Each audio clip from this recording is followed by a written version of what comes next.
Hello and welcome to Creating a Family, talk about adoption, foster care, and kinship care. I am Tracy Whitney. I'm the content director for creatingafamily.org, and I'm also the host of both of the weekly creatingafamily.org podcasts.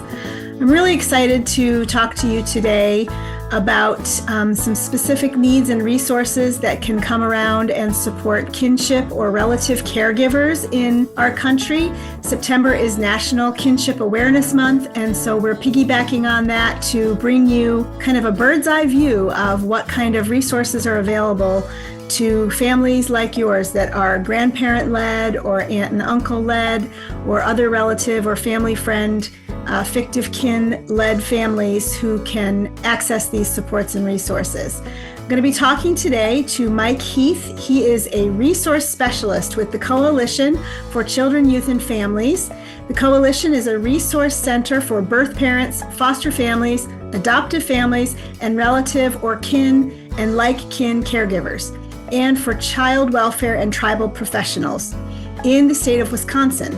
Mike has 35 plus years of social work experience in Wisconsin, and he appreciates today's opportunity to talk with all of you about the resources and supports for families and professionals in the kinship realm. So welcome, Mike. Thank you so much. It's great to be here with you. And we're really glad that you came and are willing to share your time. I found when I was doing some research for resources for kinship caregivers, I found the Wisconsin Relative Caregiving Virtual Resource online.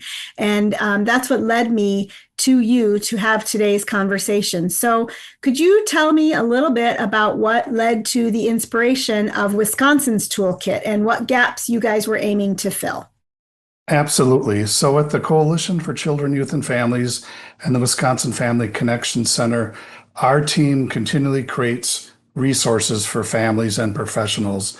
And we created a variety of resources for kinship care providers. And to make it user-friendly for kinship care providers, we created this virtual resource kit, which means we combined all of the resources on that particular topic that supports kinship care providers, such as tip sheets, which are 4 to 5 pages of just information about different topics pertaining to kinship care. We also have information in there about free trainings that we provide through Champion Classrooms for our kinship care providers. So we have a variety of resources that we put into one document so kinship care families can access those resources. And all of our resources, Tracy, are free. So there's no charge for families to access any of our resources, and they can print them off. They can share them with their colleagues that are also kinship care providers, and they can reach out to us if they have questions, and we can provide support and resources as follow-up.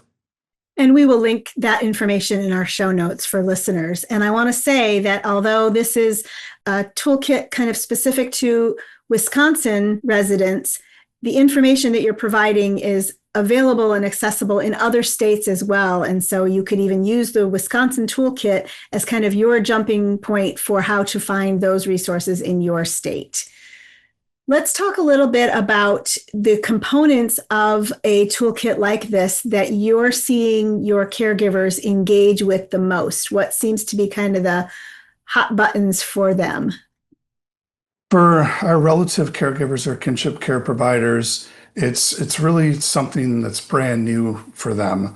In other words, if you're thinking of becoming a foster parent, the national information tells us that you generally think about it for 2 to 3 years before you make that call and become a licensed foster care provider. Similarly, when you want to build your family through adoption, that's a conversation and a discussion and a heart-to-heart you're having with your partner for multiple years before you become an adoptive family. For our relative caregivers, it's often very quick. It's a phone call that we need your assistance, we need your support, and you have a day or a couple days to make that decision. So one of the key areas that we see in Wisconsin that I think is paramount across the United States is making sure that our relative caregivers have supports and resources to support them along their journey. because they're going to be changing their role from a grandmother, an aunt, an uncle, a sibling to now a parental figure, and that's a big shift for them, and it's going to be a shift for the child that they're caring for. So wanting to make sure that they have those resources and supports to provide them and prepare them for becoming a relative caregiver. And also, when somebody becomes a relative caregiver, whether it's a voluntary kinship care provider or a court-ordered kinship provider situation, you're going to be working with caseworkers, social workers, the system, and that's going to be new for a lot of folks. And so again, our agency, we provide a toll-free line so families can call us and we can answer those questions and help them navigate the system. But yeah, those are some of the key things that we see, just kind of that change in roles, the need for support, connection, belonging, and then how to kind of work and interact and get the support resources that they need through the system that they're working with in their state. So it sounds to me that you can easily translate that to the nationwide set of needs that caregivers are experiencing kind of in the immediacy of that phone call or of that caseworker showing up on the front step saying, hey, we need you to step in and help with your grandchild here. Are these everyday needs that you're seeing in Wisconsin? Do those include things like practical, where are they going to sleep? Do we have enough clothes? How do I afford groceries for my 3 grandchildren when I was just really affording groceries for myself? Are those the kinds of needs that you're talking about? Absolutely. It's an adjustment, because a lot of times when that phone does ring and they're asked to take on that role of a caregiver, yes, there's a financial considerations, as you just mentioned, because that's going to change things for them and for their family. But there are resources to help support the family in those areas. And that's where our agency comes into play to make sure that we connect those families to those supportive resources. But it is also accessing, like you mentioned, clothing resources. Perhaps in our state in Wisconsin, we have clothing closets that we can connect families to, where they can go to get clothing for the child or children that they're caring for. So yeah, I feel that is definitely something that is universal for all relative caregivers, to make sure that they want to make sure that they're welcoming that child into their home, that the child feels comfortable, and making sure that, for example, something as simple as making sure they have their favorite stuffed animal or some of their favorite toys, so that they feel comfortable, because we always have to put in the forefront, this is a big change and adjustment for the child.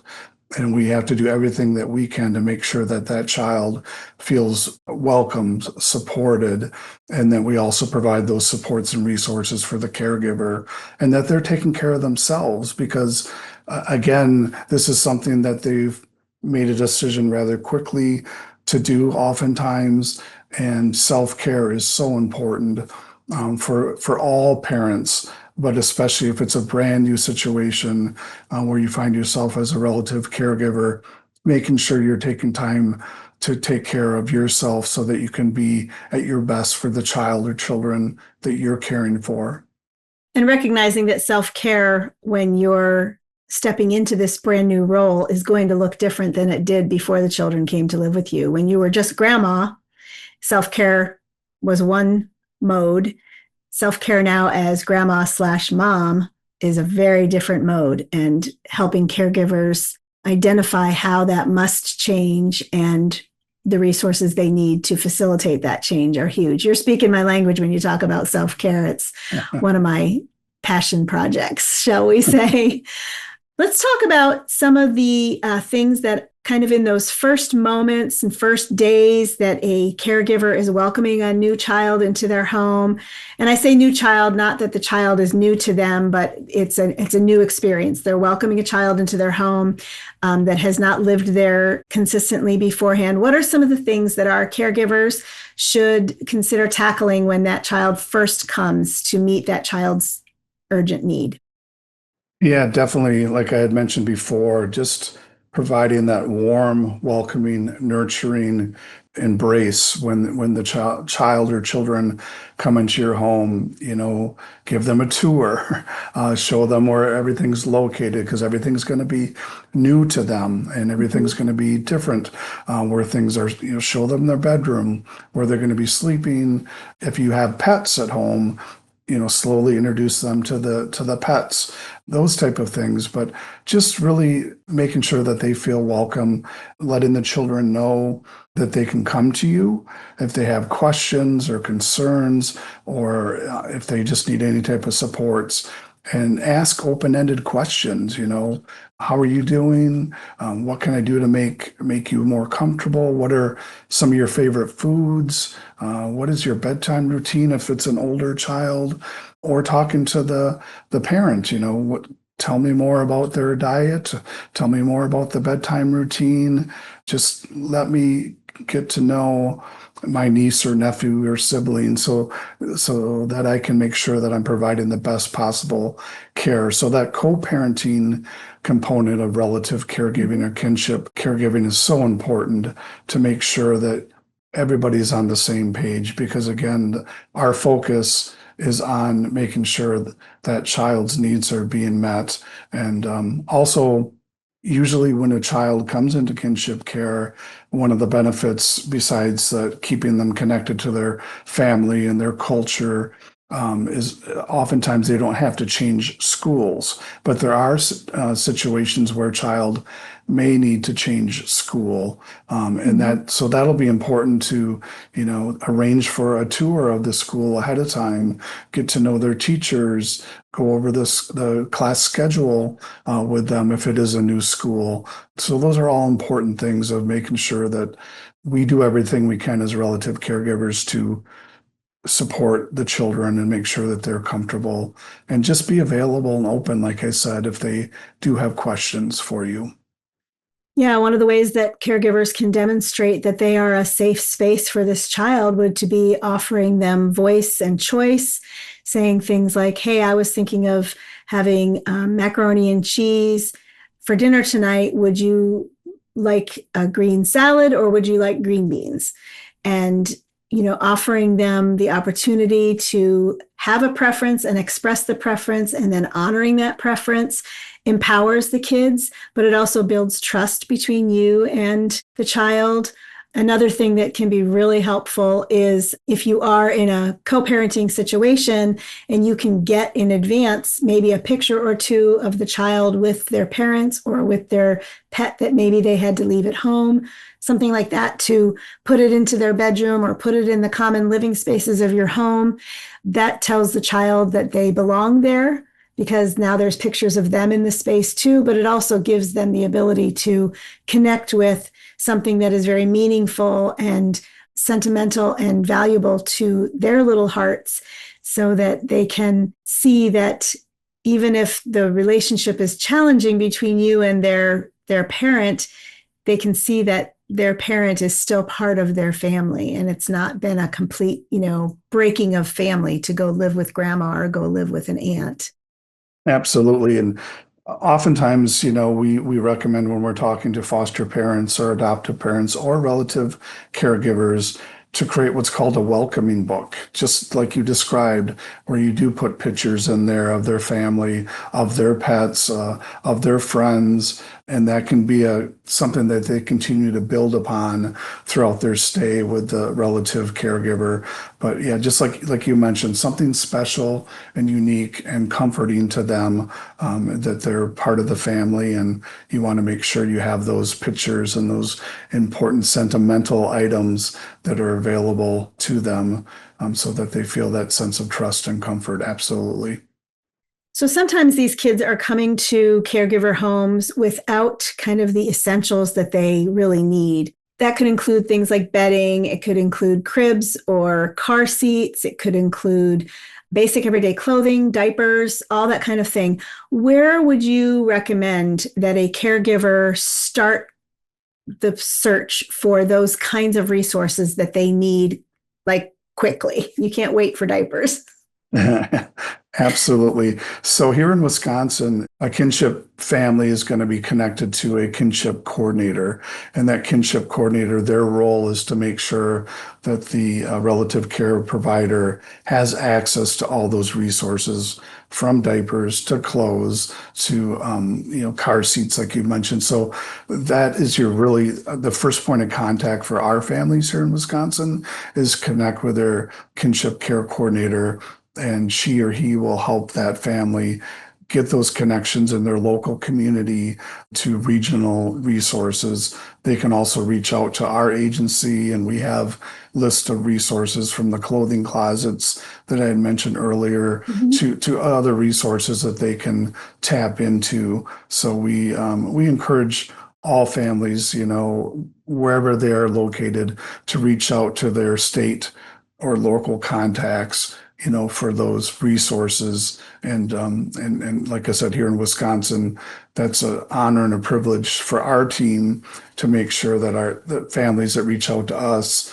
that we're going to connect them to their local resources and encourage them to pick up the phone or contact their kinship care coordinator, who will help them, get connected to those resources.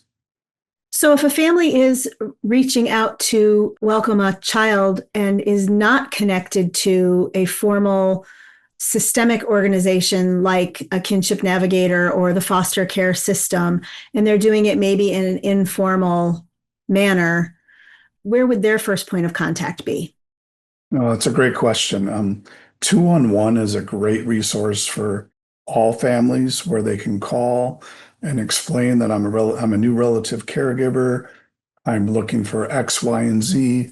Can you help me? And that 211 service in every state is going to be able to connect them to those local resources. Another great place to start is going on Google and typing in kinship resources in my state, and that'll provide some phone numbers, some other points of contact for the family that's brand new, and they will, again, be a support and resource going forward. But I would definitely recommend the 211 resource, as well as doing some searching online.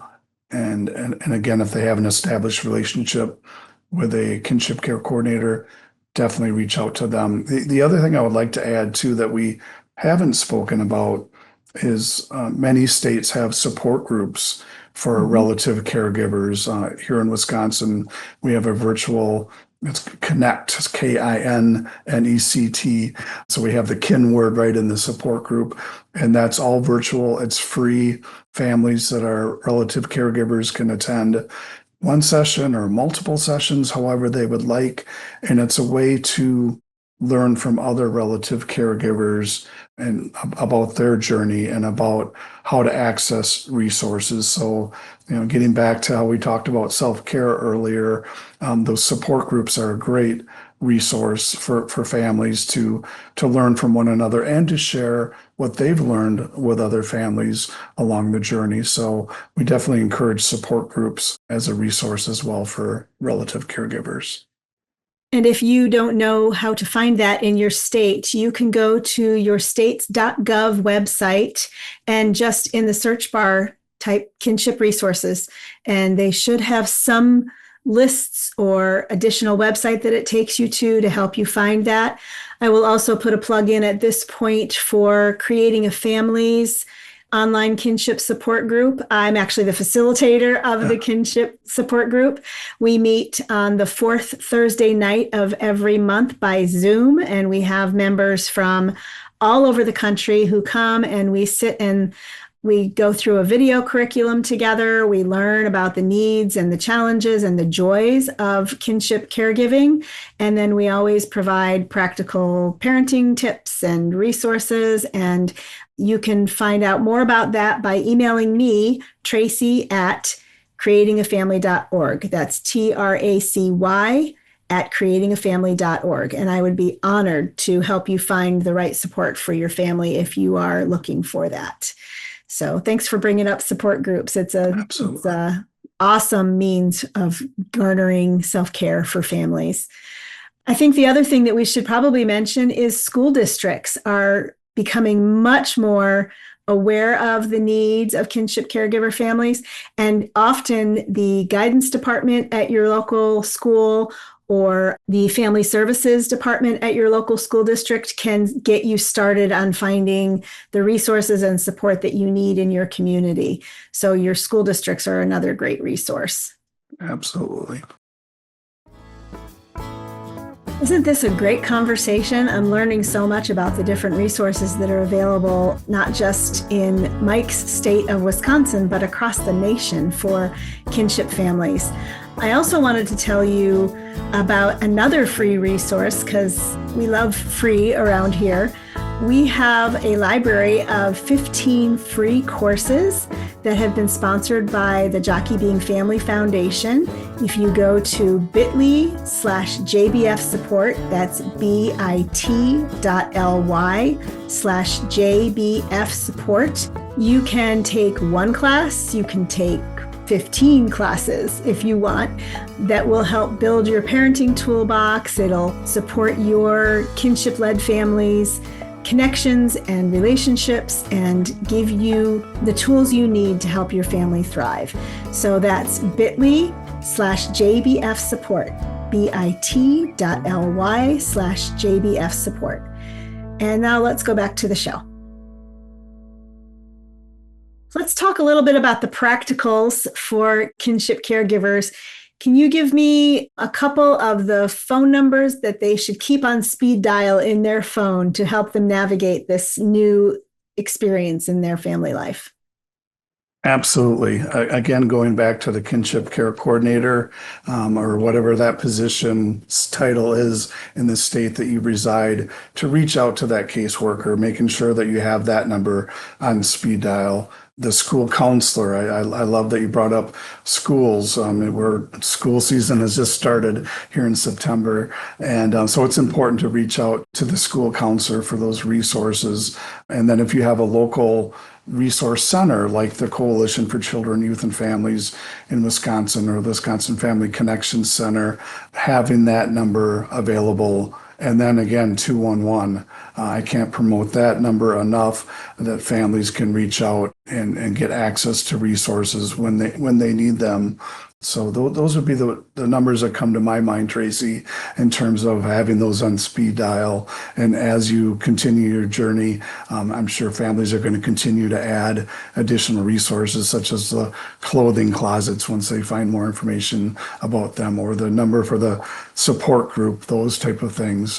Those are all important. That the connection and the support of the community, all parents need those supports and those resources. I'm a parent myself, and none of us know when exactly we're going to need some type of support, but I can guarantee you at some point along our journey as a parent, whether you're an adoptive parent, foster parent, relative, caregiver, that sense of community and sense of resources and turning to folks for that advice and resources. And sometimes, Tracy, is just having a listening ear, somebody to be there to listen, to guide, support, offer some pearls of wisdom, because it does get challenging at times.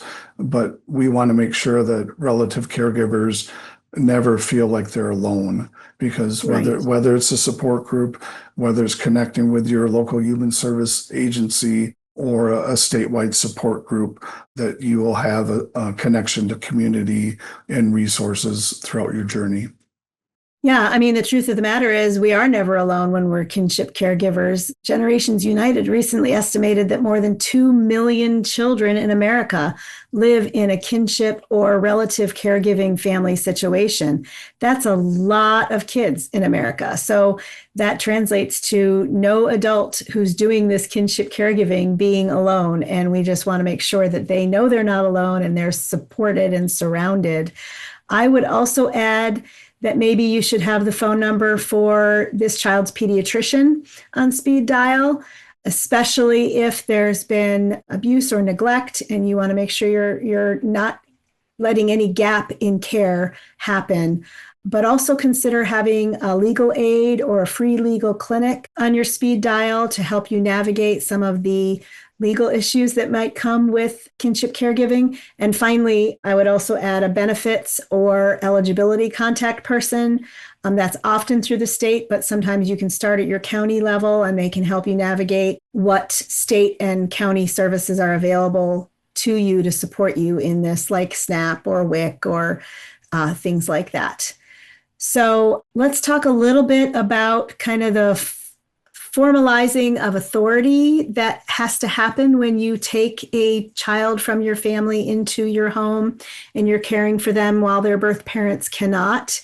What's the simplest way for a kinship caregiver or a relative caregiver to secure that ability to make, say, medical decisions or school decisions quickly, short of legal full custody? What's the quickest way for them to do that? And that gets back to making sure, if it's possible, to have that close connection with the child's birth parent or birth parents and getting their permission for medical care, any other type of services that you're going to need. It's also extremely important, we hadn't talked about this yet, Tracy, is making sure that you have the child's birth certificate, social security card or number. So you have those important documents for the school, and for other legal reasons. You want to make sure you have a nice folder where it can be stored confidentially and have that information for the child. But it's really having that conversation at the very beginning with the child's parent or parents, and having an understanding of, what your role is, and just as importantly, what your role isn't, because you're not replacing the parent. You are there to support that child in a time of need where the parent is, for whatever reason or reasons, isn't able to. But when that child comes into your care as a relative caregiver, you're going to establish some basic ground rules or household rules. That's important that you kind of have that open communication with the child. Again, age and developmentally appropriate, but making sure that they have a clear understanding of what your rules and expectations are. And then having, again, that co-parenting discussion with the parents and making sure, are there food allergies? Are there any nighttime routines, as we talked about earlier? Are there any other considerations that we should be aware of, so that we can, make sure that we're meeting the needs of your child? And I think it's important to say your child, because they are the parent, and they have all those rights. So I think at the very beginning is just having those clear, open, and honest conversations with the birth parent or parents, and then also having that open and honest conversation with the child or children if it's siblings, because we always want to see siblings, be able to stay together if that's possible. But having those conversations together so everybody's on the same page, that there isn't confusion, that type of thing. So, yeah, and at this point, I think I'll put a plug in for the Creating a Family resources on co-parenting. We've got some pretty extensive articles and podcasts for caregivers who are trying to figure out how to navigate a relationship with this child's birth parents and do it respectfully and do it safely, because of course we want to maintain the child's physical and emotional and mental safety through all of it.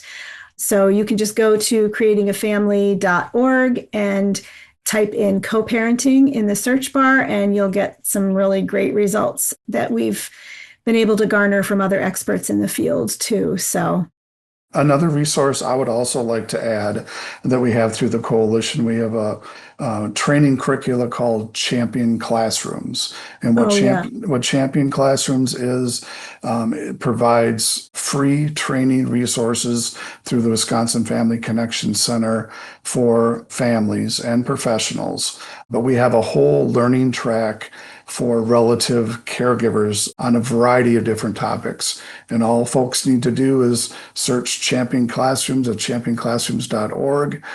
They have to enter their name and an email, and then their learners accounts all set up, and then they're able to access, again, I love the word free resources through the Wisconsin Family Connection Center. And I would search, similar to your program, Relative Caregiver Series, and they'll have access to all of our recorded webinars. We have live webinars, and then we record them and put them in our library. And so if somebody's not able to attend a live webinar, they can access our recorded webinars at any time and watch them. But yeah, some great resources on a variety of different topics. And again, all of us as parents, we need to continue to learn and grow and get information. And for our relative caregivers, since this is a new role for them, we specifically designed a learning path that have a variety of topics that are pertinent to the role that they have as relative caregivers. So I'd definitely encourage folks to check out Champion Classrooms as well. Great. Thank you for that. That's helpful for more learning opportunities. We love learning. We say all the time around here, knowledge is power. And we really, we want to keep empowering parents. So I appreciate that plug. A couple minutes ago, you mentioned that some of the pertinent documents would include the birth certificate and health records and things like that. Keeping all of that kind of documentation straight and organized when you haven't had to do it in a really long time can be very overwhelming. So can you give us a little bit of a recommendation or maybe some different styles or different tips for how to organize those very important documents? Absolutely. So yes, it's going to be new for our relative caregivers. And so going out to your local store and getting a locked filing cabinet, for example, so you can make sure that that information remains confidential and secure. And I really emphasize the other important thing for families is to keep a journal, to keep a daily log, what's going well, what questions that they may have, what are some things that they're not certain about. And so that when they do meet with their kinship care coordinator, they can have those open discussions. And it does, having that journal or that log is just a way to kind of keep track of how things are going. Another way to do that, I'm kind of old school with the file cabinet. You can also, if people are internet savvy, they can, create a document, a document that they can lock on their computer where they can store that information in a file, and in that way they can access it themselves. And it's, again, kept confidential and safe, which are extremely important because we want to protect that for our children. So there's a variety of different ways, but getting into that routine early on of keeping the documents in a safe place, whatever feels most comfortable for that guardian, whether it's a file cabinet that's locked or whether it's on your computer, that's in a safe stored place, that those are ways that the information can be kept confidential, but that parent or guardian can access that information when they need it. And if you're a really tech-savvy caregiver, you can look for apps that will help you do that. If you're welcoming a teen or a tween, you can ask the teen or the tween to help you find apps. They love teaching us new things, and it's a great way to kind of form some connection and some bond. And if you explain to them, hey, I really need help kind of putting all of these important documents together in one place, and I'd like to keep it on my phone because I always have my phone with me. Would you teach me how to do that? That can be a great segue into building some good relationship between you and the young person, as well as helping you organize and keep everything straight in your head and in your app. I would imagine that school enrollment is a pretty significant priority in the first few days of bringing this child into your home. What are some of the reasons that caregivers should kind of feel that sense of urgency around school enrollment, and then how do they start that? Definitely reaching out to the school counselor, the principal of the school, and setting up an appointment, making sure that the child, again, feels comfortable if it's a new school, and if it's the same school or a new school for the relative caregiver, they're going to want to introduce themselves to the school staff so that they understand that they're going to be kind of the person that's going to be bringing the child to school, perhaps, or they're going to be the person that's going to be getting phone calls, but just making sure that the school staff knows who you are and that you are the relative caregiver. You're the point of contact. Obviously, if there's any big decisions that need to be made, that's always going to go back to the parent because they're the guardian. But for the relative caregiver, yes, it's definitely making sure everything is taken care of in terms of their enrollment and that they have all the documentation that they need, from immunization records to, any other pertinent documents that the child has, so that they are officially enrolled in that school district. And like I said, just can't overemphasize the importance of just that relational component of the relative caregiver, Right. having that introduction. And so that way, I think it's important too that you're modeling to the child that you're caring for that school is important. I am going to be involved. I am going to make sure that, that you're having a great school year and that your academics are priority, or if they're in after school events or sporting events, making sure, you're getting the medical appointments done ahead of time. So you have that taken care of if they're going to go out for sports. And if, even beyond that, if the child is a little bit older, like you mentioned earlier, the tweens or the teens, and they have an after school job, making sure that that's all arranged for transportation. If it's a new job, making sure they have the proper documentation. This is where the birth certificates and social security cards come into play. My daughter's a sophomore at UW La Crosse, and we recently had to do that, making sure that she had the proper paperwork to enroll in a job before school started. Same thing applies for our relative caregivers. And again, if you haven't been in that role of a parenting figure for many years, this is going to be all new, and you may remember some things, you may not remember others, and we need those refreshers sometimes. But that's getting back to that importance of making sure I have all your documents ready for school, for any work opportunities for the child, or make after school sporting opportunities for the child. Just making sure you have all those documents ready. But yeah, those are all important for the relative caregiver to keep top of mind, so that when the school year starts, or whenever that child transitions into their home, that they'll have all those records and documents ready to go, so they can sit down with the school counselor and the principal if needed, just to make sure that it's a smooth transition for that child into the school district. And I would add that the act of doing all of these things is an excellent means of showing the child or the tween or the teen that you are invested, not just in their education, but in teaching them and supporting them to advocate for themselves. Mm-hmm. So along the way, depending on the child's age or stage, you're going to want to involve the child in these conversations. Hey, I'm going to the school today to register you. I'd like you to come with me so that you can answer the questions and talk to the registrar. And again, age and stage appropriate, because every kid has a different bandwidth for how to handle this, but giving them a voice in the process continues to build that trust, continues to build that sense of safety between you. And it's also ensuring some predictability and some consistency and some stability is being built into their days. Because face it, they may have come from an environment where things felt very unpredictable and very chaotic.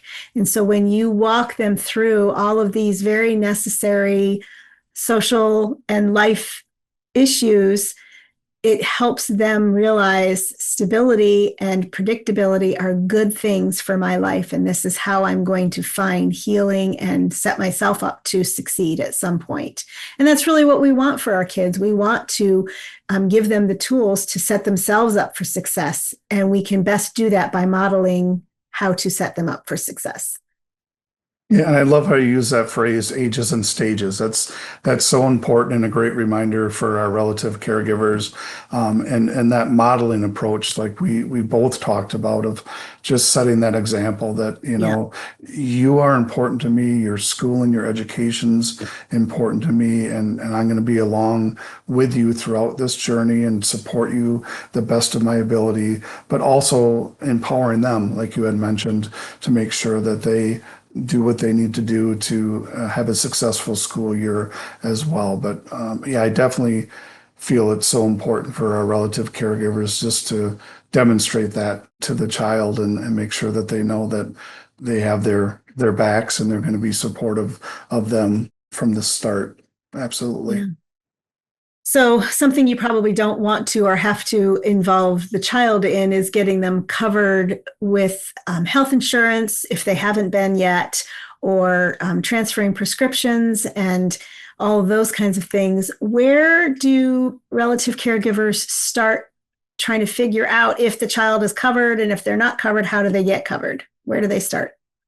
Yeah, those things are all so important, as we all know. And again, that's where that kinship care coordinator is going to be so vital, wherever that point of contact is in your state, to help advise you on the steps to make sure that all the medical care is being taken care of. So having that conversation with that caseworker is going to be important. Talking to the parent to make sure you have all the documentation and the records, and what is the pediatrician's name? If there's a therapist that's involved, what is their name? What is their contact? How often do they meet? And I really like how you phrase that. These are adult conversations to have versus getting the children involved, because the caregiver, the relative caregiver, the kinship care provider has to take on some of those roles to make sure there's that smooth transition for medical care, and the mental wellness support. If, like I said, if they have a therapist or a counselor, just to make sure that everything kind of is in line. And again, it comes full circle back to being organized and we didn't mention this, but having a calendar that might be new for folks that are. That's actually a great point. If you've been retired and on your own for a little while, you may not have been living by a calendar. And when you've got a kid that's school aged or is in regular therapy, calendars really matter. That's a great point. That's a great point. Yeah, and just making sure, and then that's something you can involve the child in, to make sure that, important dates are on there, and you can just have a calendar out, however you do it at your home. But we have a calendar right on the fridge, so everybody knows kind of what's coming up and what important dates are happening for us as well as for our children. So that's important. But again, every family is going to do that, what fits best for them. But definitely getting back to the medical, just making sure you have all the pertinent records, pertinent documents, and then reaching out to that caseworker if you're not able to get the documents, or if you have a good relationship with the child's birth parent or parents, to be able to have that conversation with them to make sure that you have all the records and information that you need, again, for that smooth transition into care. And when we say medical, I want to make sure that we are all understanding that means medical, dental, eye care. It could mean specialty care if they have underlying special needs. And again, you had alluded to earlier, therapeutic services. So mental and emotional health would be included in this conversation. We want to make sure that caregivers, and it doesn't mean you have to do it all on the first 3 days, because that's a big apple to bite into. Take it one thing at a time, just one step at a time. Don't let yourself get overwhelmed. Kind of make a list. And if you can do it in conjunction with that child's parents, that's awesome. Or use the caseworker, but make a list and just start ticking off the list one thing at a time to make sure that child has all of the supports and services around them that they need. So one more quick interruption to tell you about National Kinship Awareness Month. If you are raising a grandchild or a niece or a nephew or the child of another family member or close friend, September is National Kinship Awareness Month. And in addition to this particular interview, which I'm finding to be so practical, I want to recommend that you check out the Creating a Family resource page called Helping Kids Heal. And you can find that at bit.ly Helping Kids Heal. That's bit.ly/Helping Kids Heal. All month long, we'll be running social media posts that highlight our free articles and free podcasts like this one. And we'll also be bringing up some archived resources for your knowledge and your learning. It will help strengthen your caregiver-built family. You can follow us on Facebook. You can follow us on Instagram, Pinterest, X, which used to be called Twitter, and Threads, all under the handle @CreatingAFamily. And then you won't miss any of our new kinship content when you do that. So the landing page again is bit.ly/helpingkidsheal. That's bit.ly helping kids heal, or follow us on any of the social media platforms that I mentioned. Now let's go back to our interview with Mike. Let's move on to kind of the settling in process. So we've gotten past the first week or even maybe the first month of settling all of these big questions. And let's start thinking about some of the additional gaps that might be showing themselves or additional needs that might be cropping up. One of which would be kind of, what do we do next? What's permanency look like for this child? Can you talk about, please, the permanency options that caregivers might want to start thinking about once the child's settled in and life starts to develop its natural rhythms? Yeah, definitely having those big conversations, or exploring the options of permanency are vital as you continue along on your journey. So there could be something like guardianship, and finding out the different types of guardianship that are available in your state. Again, here at the Wisconsin Family Connection Center, we have packets of free resources that we can send to families. What's the difference between guardianship versus adoption? We have a tip sheet on that very topic. So we can provide those for families so that they have that general understanding. And for our relative caregivers that are maybe new and you're thinking about adoption is permanency. This is, you're going to decide to become that child's permanent legal guardian. And that's a big decision for you as a family, and it's a big decision for the child to have that conversation. And that's probably going to be further down the road type of situation. But if it is a situation, every journey is a little bit different, as we know. Right. So for a child where maybe the parental rights are in the process of being terminated, the termination of parental rights, there's court hearings that are happening, then that is a decision. And I call it a heart-to-heart conversation, either with yourself or with your partner, and decide, what does this mean for us long-term? Because we're making that 100% commitment to that child. And so having that conversation, or is it guardianship until the child turns 18? And if they have some known disabilities, once the child becomes an adult at 18, looking at adult guardianship. We have resources available for families as well. And in your state, you can look up adult resources for guardianship as well. But doing a lot of research and having those heart-to-heart conversations about what's going to be best long-term. Now, obviously, the goal and the majority of the circumstances is for a successful reunification of the child. Right.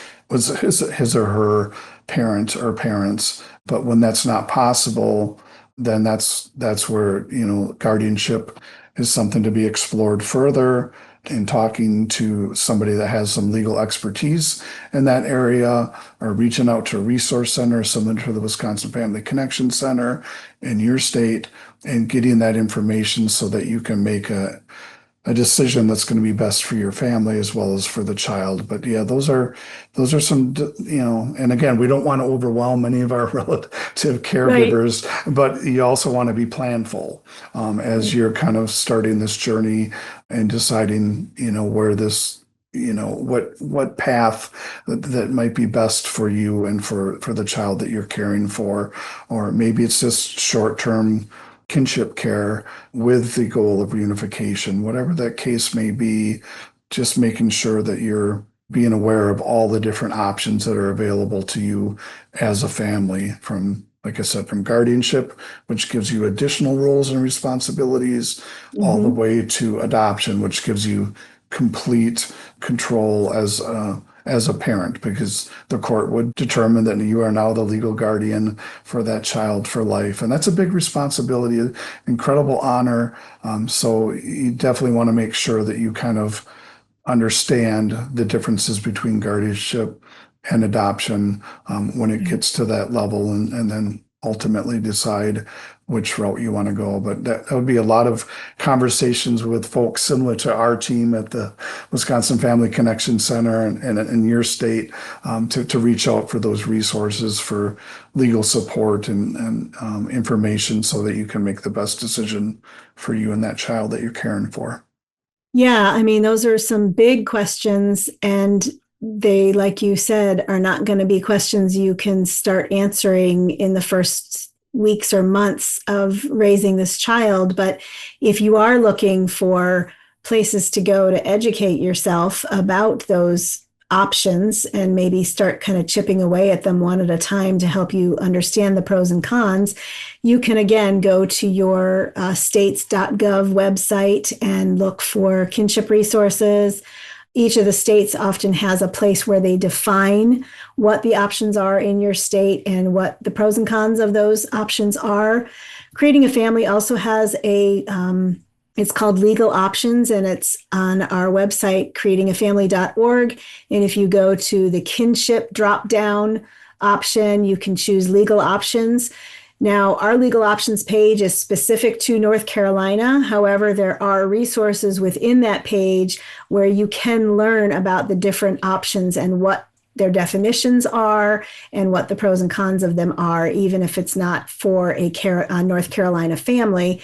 The legal definitions of those things can still be applied to what's going on in your state. So those are some options for you to consider if you're trying to figure out down the road what you need to consider for this child's long-term stability. Let's talk a little bit about the financial resources that caregivers should know about and start educating themselves about. And this doesn't have to be like a super deep dive. You can kind of name them and give us the brief overview of what they are and how they help. So let's start with TANF, and then you can go from there. Yeah, you definitely want to make sure that you learn about all the different resources that are available to you as a relative caregiver. TANF is one of them, to make sure that if there are any financial needs for you as a family, that you'll receive that additional support and resources. Again, reaching out to your local government agency, they're going to be able to provide the information and a description and application process for that. Children that come into kinship care in Wisconsin automatically, you have to apply for Medicaid, and Badger Care Plus is what it's called in our state. So that way that their coverage for medical care, going to the dentist is all covered. And then there's also coverage for daycare. So if if you have a younger child that you're caring for, younger children, daycare costs can be very expensive. But that is something that is provided by the state, by the Department of Children and Families here in Wisconsin. So that's a resource that families can access, all the way from that TANF to the medical care to child care services that I just mentioned. So those are the ones that come top of mind that I would want families to make sure that they reach out to and get the support that they need, depending on their family's situation. Yeah, and you can also talk to either your caseworker or your child's pediatrician or the school counselor about SNAP, which is they used to be called food stamps, now it's called SNAP. WIC, Women, Infants, and Children, if the children are 5 and under. Again, Social Security for children with disabilities. And another thing that I think sometimes gets forgotten and overlooked is the reduced or free meals at school. If they're school-aged children, those can be a significant financial benefit for families that may have not expected, say, 3 hungry teenagers to move in. Or even just 1 hungry teenager, let's be honest. Absolutely. It can be overwhelming for our kinship caregivers and grandparents and aunts and uncles to feel like they're subjecting themselves to the screening and the vetting for all of these available services and resources out there. Do you know of any streamlined or efficient way to kind of determine eligibility for these? And then connected to that, what would be kind of like a mindset shift that you would recommend for caregivers to consider when they're trying to get screened for all of this? Absolutely. It can be overwhelming for sure, because again, this is all brand new for our relative caregivers that have stepped into this incredible role of caring for a relative. And I just want to extend a thank you and appreciation on behalf of all of us, to this being National Kinship Care Month, for all the kinship care providers for the again, I call it heart work that they do each and every day to provide that care for children. But we talked about this earlier, creating that list, having that journal, taking things step by step, as you had mentioned, is so important, because it can be certainly overwhelming. But reaching out to that caseworker, our agency, we have a toll-free line, and every time a family calls me, it could be about adoption, it could be about kinship care, it could be about becoming a foster parent. Even though I have 35 years of working in the field, I try and put myself, if I was a brand new parent walking into the child welfare system, what would I need to know? What would I need to learn? So my advice for relative caregivers is, don't be afraid to ask questions. And if a social worker or caseworker ever uses an acronym, because we're guilty of that sometimes, like in all professions, please ask them, can you explain to me what that means? I don't understand that. So asking those clarifying questions, because again, and I find myself, sometimes I'll do that. I'll say an acronym like TPR, or, free and available for adoption, or legal risk adoption. Families don't know what those terms mean, nor should they. And so I'll stop myself and I'll say, let me explain what that means if I ever do make that mistake. But I would definitely encourage families to make sure that they, bring a journal or a computer or tablet with you when you're meeting with the worker with questions.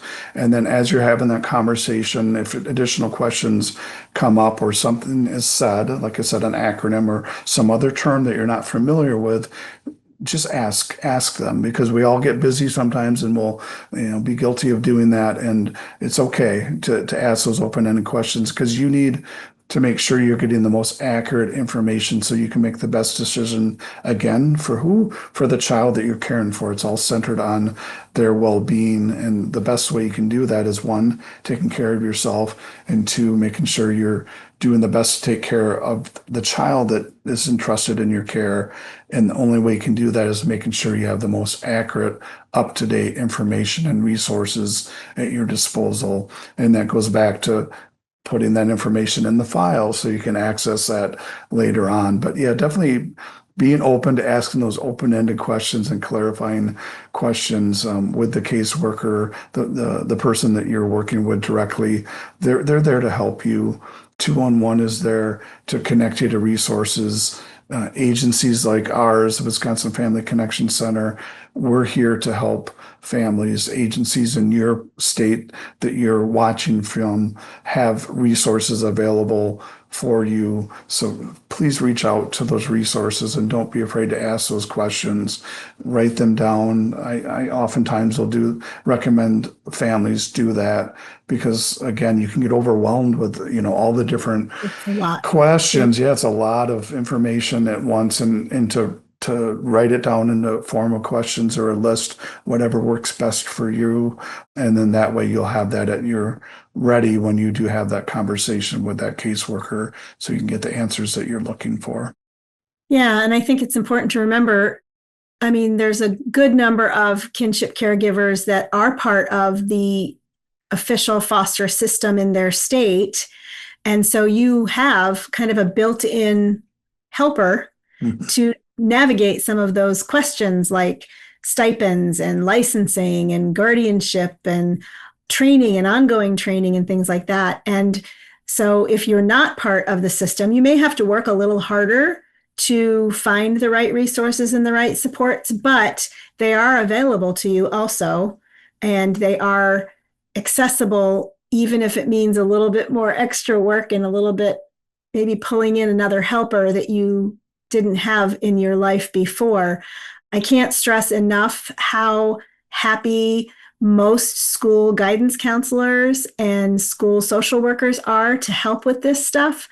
If you don't know about services available to you as a kinship caregiver, you don't know what you don't know.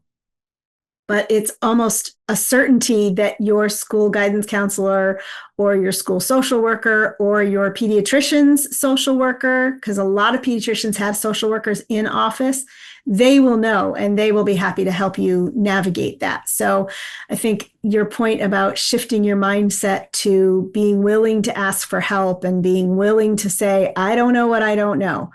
And that's a great way to get that kind of moving for yourself and your family, because you deserve the support. You deserve the financial help. You deserve the social services that are out there for the betterment of that child's condition. You deserve that. I couldn't agree more. And the other thing I would like to add that I haven't shared yet is here in Wisconsin, the Wisconsin Department of Children and Families, the state that oversees all kinship care and foster care and adoption in our state, they have a wonderful kinship navigator resource that it's kind of a step-by-step process where you answer questions, and then based on the answers to your questions, it's going to point you in the direction of resources. And I think many states have something similar.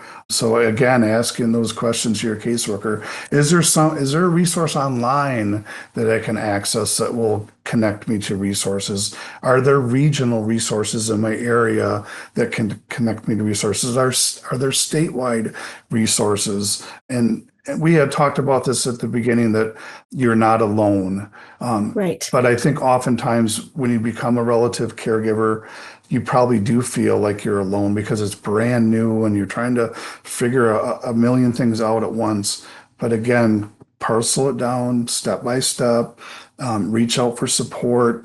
You're not alone. You have a whole community. And in Wisconsin, at any given day, there's 79,000 children that are being cared for by a relative caregiver. And I'm a big Packer fan. That would fill up Lambeau Field. So that's how many people that are relative caregivers in our state. And I know across the United States, the numbers are even larger. So there is a whole community, and there are professionals out there that are wanting to be a resource or connect you to resources out there so that you can be the best possible relative caregiver for the child you're caring for. So even though you might feel like you're alone, you're not. And there are agencies such as ours and your agency and many others that are there to help support children and families. And please feel free to reach out. Don't ever feel bad about asking questions, because that's how you get the answers and that's how you get the best supports for the child you're caring for. And I will add, because I want to make sure we're not leaving this crowd out, for those that are raising kids that are not yet school age, and you've welcomed, say, a toddler into your home, you also deserve access to supports and services. And just because they're not in school doesn't mean that there's nothing out there for them. There's things like early intervention, and there's Head Start, and there's intermediate unit. Some states call it something different. But again, like your pediatrician's office is a great place to start with. How do I request an evaluation at early intervention? And they can tell you how to do that. And so it's just kind of pulling around you the people that know what they know to help you learn what you don't know. Let's talk a little bit about some of the mental health needs that we see in kinship-led families. I want to make sure that we talk about mental health needs for the kids, but I also want to make sure that we touch on mental health needs and supports for the caregivers. So oftentimes children that enter into relative caregiving kinship care situations, they may have been subjected to trauma, and trauma comes in many different shapes, sizes, and forms. And so there's a term out there, trauma-informed parenting. And again, that might be new for our relative caregivers if you haven't parented yourself in many years. And it's a different approach. And they've recently added a healing component, which I love. So it's not only recognizing that there's been some past hurts or past traumas, but how can you, as a relative caregiver, help that child heal through the past trauma and grow through therapy, through support, and different, caregiving styles that you can implement. And again, we have a wealth of resources that are free on our champion classrooms, and your agency has those resources as well. So please reach out to our agencies, and we will be there to support you. But yeah, so the children, anytime a child is removed, it's such a strong sounding phrase, from their families and placed even with relatives, or if they're placed in foster care, that's traumatic. That's trauma. That is something that no matter what their age of the child is, they're going to feel that, because different sights, different smells, different routines, different foods, different customs, all those things are going to be new for the child. And there's going to be new changes for you as the caregiver. So if the child isn't receiving therapy, that's something to explore, just to make sure that I like to use the term mental wellness, that their mental wellness is being addressed and that they're receiving supports and resources for themselves. So that's something that you can talk to the parent or parents about as well. Sometimes there's family therapy that's involved that can be really instrumental. That co-parenting component, as we talked about earlier, making sure you're having those open conversations when it's safe and appropriate with the birth parents or family of origin. That's super important. And we talked about this very important concept for our relative caregivers. So all of you, our audience that's tuning in, please do whatever you need to do to take care of yourselves. We talked about that earlier in this segment. And I know the term self-care gets thrown around a lot. And a lot of times I'll hear, but Mike, I don't have time for self-care. I don't have time to do this. I don't have time to do that. And my response back is, well, then let's have a conversation about what we can do to prioritize your mental wellness and your state of mind so that you can be the best for that child, the best caregiver. And that it can be little things, going for a walk, listen to music, yoga, biking, taking a hot bath, whatever it is that brings you joy, peace, and comfort. And there's going to be times when you're going to need, and I would make a list of here's our things that bring me joy, bring me comfort. It's going to be different for everybody that's tuning in, but make that list and then make sure you take time to do that for yourself, because our children need you at their best, like I had mentioned. And so taking care of yourself is going to be important, because this is something new to you, being a parent, even though it might be your sister or brother, or you're the aunt and uncle, and now you're the parent, or you're the grandfather or the grandmother, and now you're the parent. That's a big change in roles from what you were used to. And so there's going to be an important aspect of you taking care of yourself. And same thing for the child that you're caring for, their self-care. What do they like to do? What brings them joy? What brings them peace?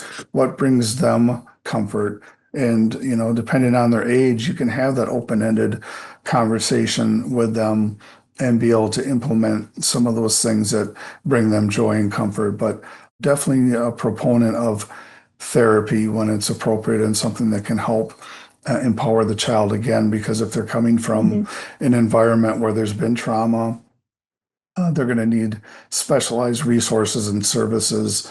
And you can certainly reach out again to your pediatrician and other folks, the caseworker, for recommendations on somebody that's a trauma-informed therapist is very important recommendation.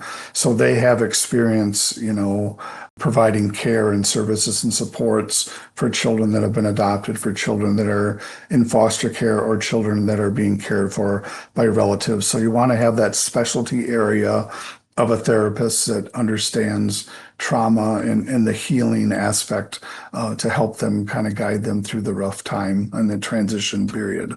So I don't know if you have anything you would like to add to recommendations. No, that said it so very, very well. I think that, it's probably important I'll say it this way. It's probably important to add at this point that we are looking at a generation of caregivers that may not have experienced therapy before. And it can feel like a big stigma. It can feel like a big hurdle to get over. But if you can put yourself in the mindset that you're doing this to be able to sustain this care long term and to set the child up for success, that might help you kind of get over that hump of the discomfort that sometimes therapy can, or the idea of going to therapy can bring for you. And then I would add, in addition to that, if you are going to pursue therapy and it's not something that you've done before, clue a friend into it, a friend that you really trust, a friend that you can, just bounce things off of, somebody that maybe understands why you brought this child into your home, and just have a safe place to process even how you feel about being put in the position to need or want to go to therapy. Again, that sense of community, that sense of connection, because therapy can be a big hurdle for a lot of families. And I get that. I totally understand that. But it's a recommendation we give all the time. So I appreciate you doing that. I would say, just wrapping up with that thought of self-care and therapy tied together, I think is how I feel like is a great way to end this conversation, because it just kind of encapsulates everything that we've talked about today. Do you have a quick takeaway for our listeners? Like, if they could just focus on 3 things to do this week, what would your 3 things be? Self-care, no surprise there. Make sure you take that time, prioritize that time for yourself. Make sure you enjoy the time with the child that you're caring for. Do something special. Do something that maybe you guys have never done before as a family, and just embrace the moment and enjoy the moment. So many of us we get lost in our phones, or, we're doing this and doing that. And taking that time to just embrace the moment and that time together where you're bonding and connecting and laughing and creating those memories. That would be my number 2.